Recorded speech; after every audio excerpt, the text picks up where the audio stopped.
प्रकृति पुरुष, आत्मा परमात्मा, भक्त भगवान, शिव शक्ति, नर नारी सभी युग्म हैं, एक दूसरे के पूरक। ऐसे ही गुरुदेव और माताजी भी युग्म हैं। तन मन और प्राणों से उनका आविर्भाव हुआ, जन्म नहीं। दोनों का ही जन्म शुक्ल पक्ष की त्रयोदशी को हुआ। गुरुदेव का पौष शुक्ल त्रयोदशी एवं माताजी का कार्तिक शुक्ल त्रयोदशी। राम सीता का जन्म नवमी, राधा कृष्ण का जन्म अष्टमी और पिताजी माँ का भी जन्म त्रयोदशी। ये महान विभूतियाँ लीला करके हमारे सम्मुख जीवन के आदर्श रख जाती हैं। माँ का जन्म कलकत्ता शहर के हावड़ा जिले में सलकिया बांधा घाट में कार्तिक शुक्ल पक्ष त्रयोदशी संवत 1968 सन 1912 में हुआ।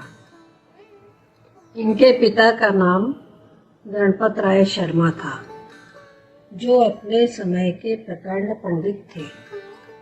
नानी बाई माँ उनकी प्रथम संतान थी। माँ का जन्म यद्यपि रूढ़िवादी परिवार में हुआ था, मगर ये शुरू से ही कुछ अलग थे।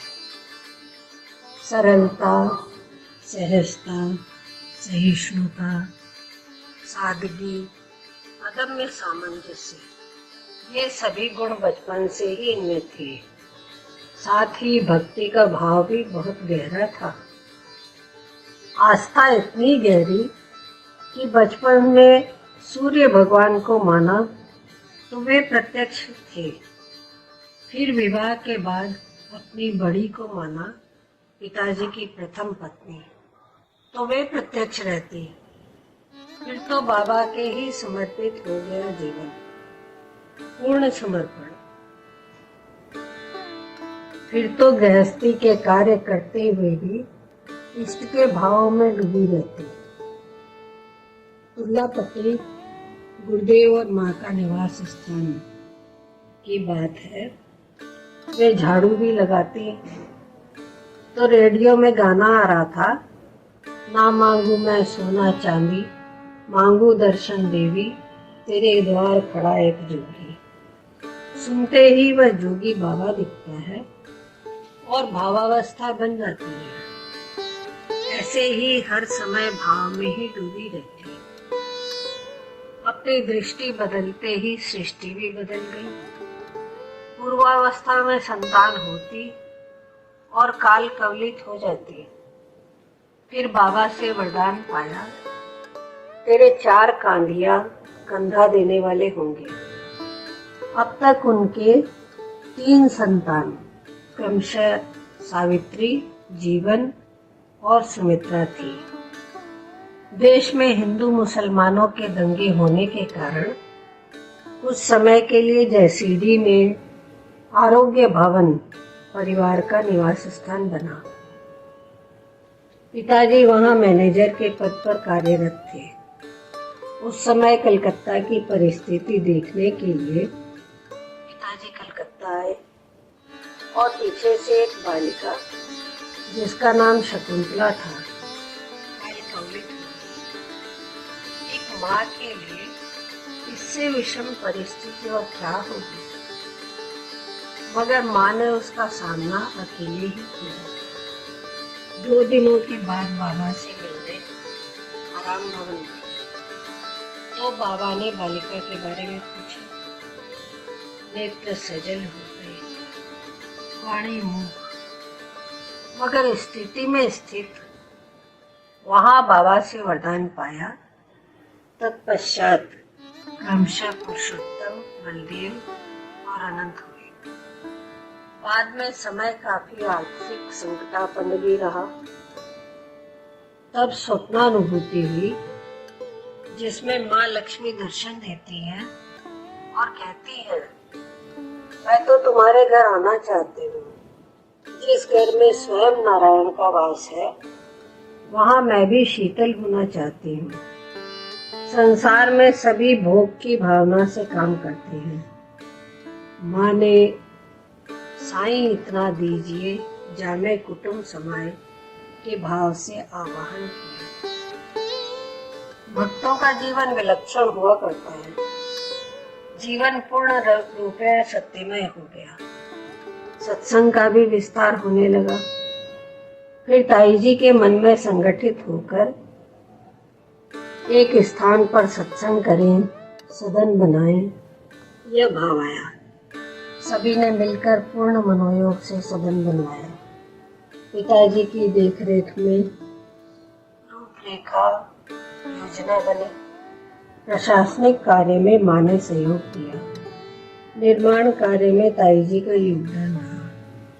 सभी अपने इष्ट के आधार पर आगे बढ़े। इधर गृहस्थ जीवन भी विस्तृत हुआ। अब चोर बगान निवास स्थान बना। पिताजी अस्वस्थ रहने लगे। उनके पोस्टर ग्लैंड का ऑपरेशन भी हुआ।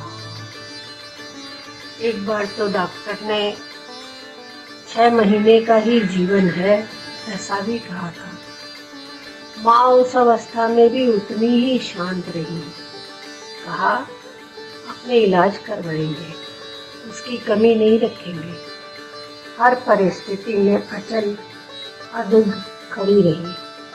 उनके विश्वास की जीत हुई। विश्वास क्या, वहां तो पूर्ण निष्ठा थी। सभी संतानों के विवाह हुए। सन 1976 में पिताजी भी साकार से निराकार हुए। माँ उस समय भी भाव वर्षण ही करती रहती। पूछा भी उनसे, आपको पिताजी का अभाव नहीं लगता क्या? कहा उन्होंने तो पिताजी ने हमेशा ही मुझे भाव से भरा। प्रकृति का कोई भी रूप प्रभावित नहीं कर पाता है। स्वयं के कर्तापन का कहीं भी भाव नहीं रहा। सदैव कृपा का ही भाव रहा। 1.5 वर्ष के बाद अपनी पुत्री सुमित्रा से जाने की अनुमति चाहिए। उसने कहा, आज तुम लोगों ने, माँ पिताजी ने अपना भाव दे दिया। मैं अज्ञानी थी, तब तक तुम्हें कष्ट दिया।